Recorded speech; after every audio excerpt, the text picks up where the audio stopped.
Now back here at home, South Korea has decided to ease more travel restrictions on China. Starting March, travelers from the country are no longer required to take PCR tests upon arrival. Yoo-jin has the details. South Korea is further easing travel rules for travelers from China. The Central Disaster and Safety Countermeasures headquarters announced on Wednesday that from March 1st, travelers from mainland China will no longer have to get PCR tests upon arrival. They've been required to get tested within a day of entering the country since January 2nd after Beijing's decision to end zero-COVID policies and an uptick in infections in China. Also from next month, flights departing from China heading to South Korea will be allowed to land at other airports.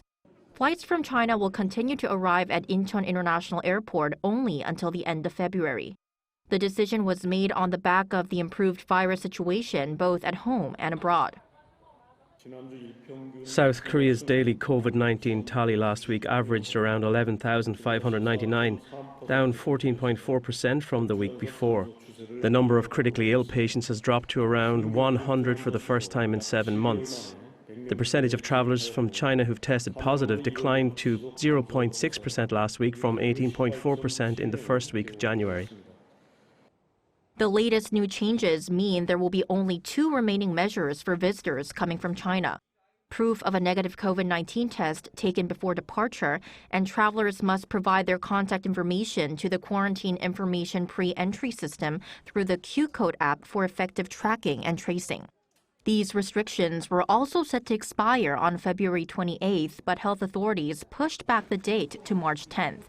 Whether or not these rules are scrapped will depend on the virus situation then.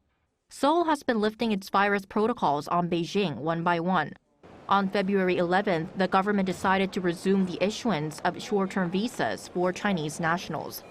Last Friday, it announced that the number of inbound flights from China would increase from the current 62 per week to 80 by the end of this month, rising to 100 per week from March. 송유진, 아리랑뉴스.